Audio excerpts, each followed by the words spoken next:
morning, everyone. It's fantastic to be here. I refer to myself as a retrievalist. So yes, I've got my medical degree from University of Pretoria, and I spend a lot of time on the road wanting to be a paramedic. But actually, I really found myself in retrieval medicine. South Africa, we don't really know what this is. Easy. You want to move a patient from A to B, you pick up the phone, and the ambulance people come. And that's really not what it is.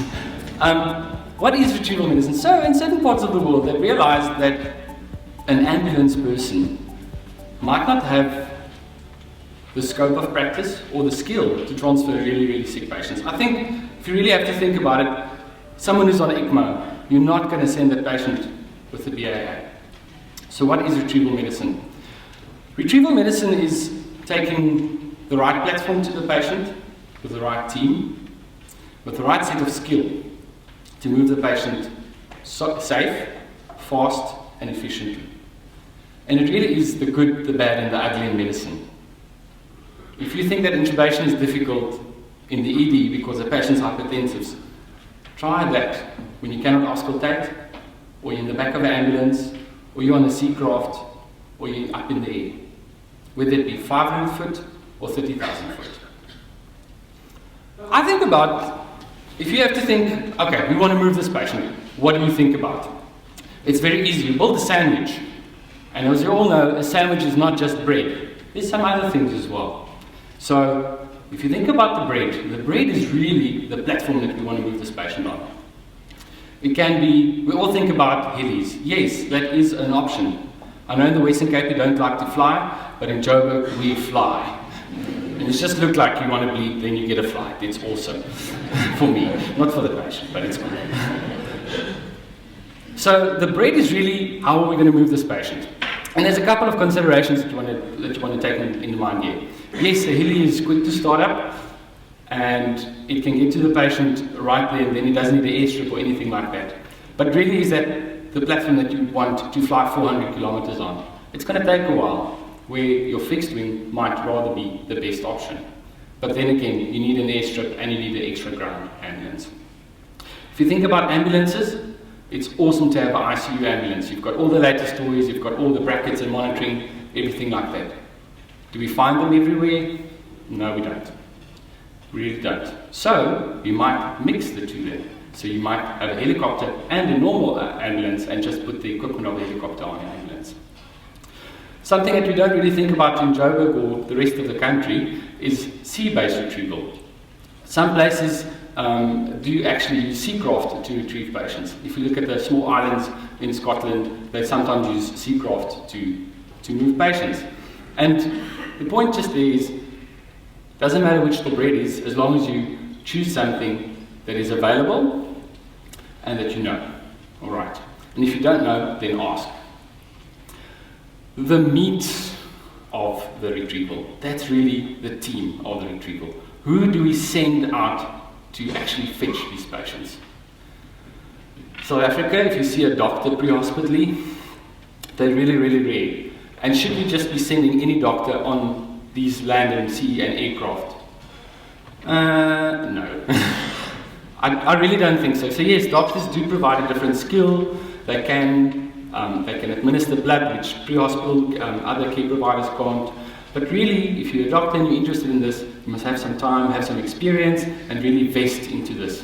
You're going to be ripped out of your comfort zone, you're not going to have the best time, and you're really not going to enjoy it. So if you want to do it, I highly suggest so, then really spend some time and getting to know it. Do we need nurses? Absolutely. The nurses provide a very different care. They provide nuanced care. They're probably the people who can transport neonates the best. I hate transporting neonates. I don't do it well. So I really want that neonatal nurse next to my side. I'll look after everything else, I'll carry the bags, I'll draw up the drugs, but they must look after the patient. And medics, do we need medics? Absolutely. That is their sphere. They know what they're doing. They can take control of the environment.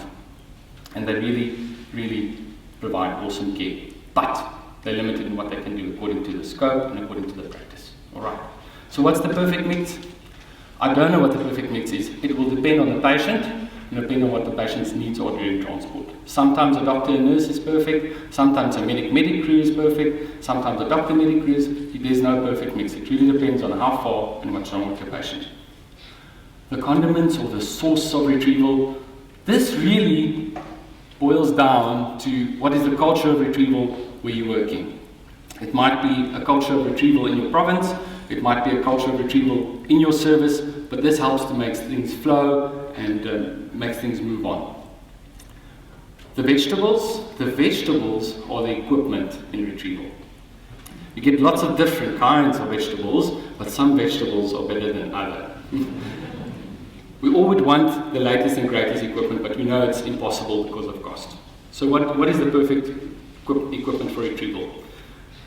It's something that's been tried and tested and can withstand a whole bunch of things. Temperature, vibration, and it must have an awesome battery life.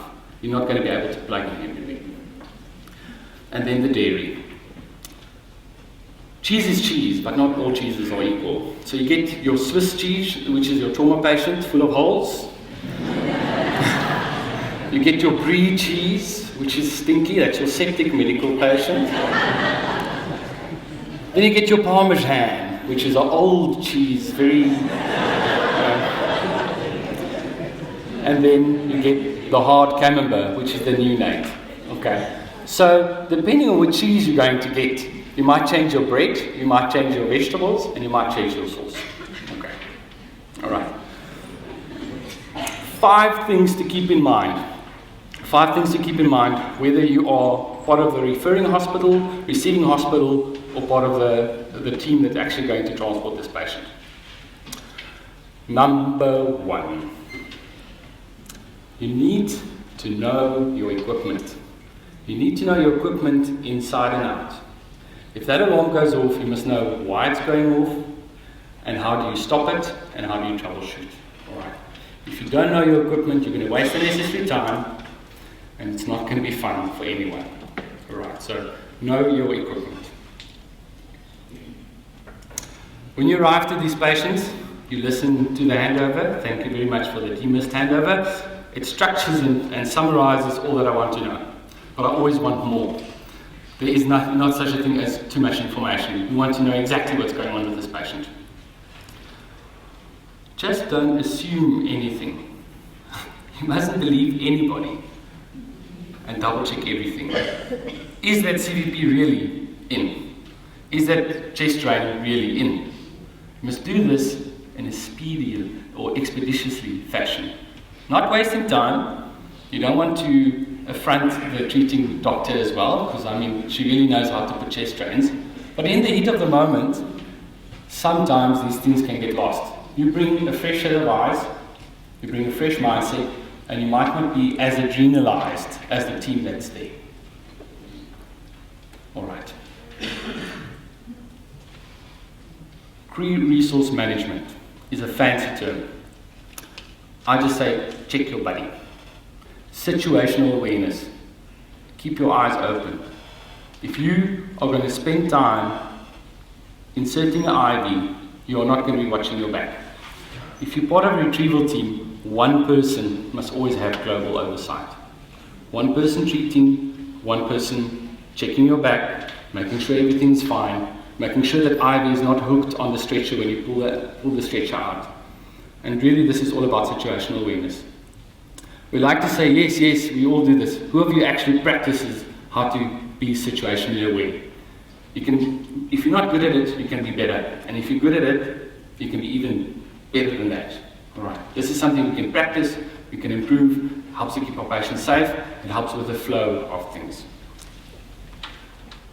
When you get to the hospital to fetch the patient, this might be your 100th or 150th or 1000th retrieval. For that specific hospital, it might not be. It might be the first time that there's an ambulance with ICU equipment. It might be the first time a helicopter is landing at that hospital. They don't know what to expect. They're not on the same page as you. They have the idea, when you come, you must load and go. Get the patient out. I want to move this patient, which is fantastic. That's the ultimate goal, but we must do so safe and make sure that we don't cause more harm to the patient. All right. Sharing the mental model is not just useful in teams to make sure everyone in the team is on the same page, but it definitely helps if you share that mental model after putting specific goals to the people that's actually looking after the patient in the hospital. We would like to be out of this hospital in the next 30 minutes. That sets an obvious goal and an achievable thing so that everyone is on the same page. All right. It's not just 5 minutes and you're out of there. Yes, sometimes the patient needs that, but most of the time, not. Then my fifth and final thought on retrieval. When you're moving these patients, really what you want to do is you want to think like a pilot. Once a pilot takes off, they're always looking for, if my engines go, where am I going to land? If my equipment fails, how am I going to make sure I'm still upright? And this is something that you must continuously go through in your mind. If this patient arrests, what do I do next? If I lose the airway, what do I do next? If my monitors go, what do I do next? And then you move the patient and you go through that loop again. For every patient it will be different, for every practitioner it will be different. Doesn't matter how much you plan, you must practice, practice, practice. All right. When that ET tube pulls out when you're in the back of the helicopter, you might think, oh, I can tube, but then you realize that your bag is in the back of the plane. You haven't practiced it, you haven't drilled it, it's going to fail. So whatever you need to practice it. And it's not just practice, it's perfect practice. All right. Whatever can go wrong will go wrong. Not on the patient that's stable, the patient that's unstable. The patient that needs peeps of 20 to really oxygenate them, that is the patient that is going to extubate as you offload them in the heli. I can promise you this has happened. It doesn't matter how careful you are. Have a backup plan, verbalize, share the mental model, and make sure that you're all on the same page. When stuff goes wrong, there's a plan. When plans don't work, don't forget to think. All right, think. And it sounds simple, but when the adrenal levels are really high, then people really stop thinking. They're walking to the back of the tail rotor. They're leaning against the emergency button or emergency exit in the fixed wing aircraft. And that's part of the situational awareness. These are not a lot of thoughts on retrieval. I can go on for the whole day. I can keep you busy for a week. But I want you to think, if you are thinking about moving a patient, then think about the sandwich, all right? The sandwich will help you to build what you need for this patient, all right? Are you choosing the right bread? Is your cheese movable? Because some cheeses mustn't move. Or are you just changing the place of death? If you're not sure, phone a friend, ask. This might not be your area of expertise, but someone else might know. Whatever you do, enjoy. If you ever have a chance of retrieving, grab the opportunity with both hands and keep your patient safe.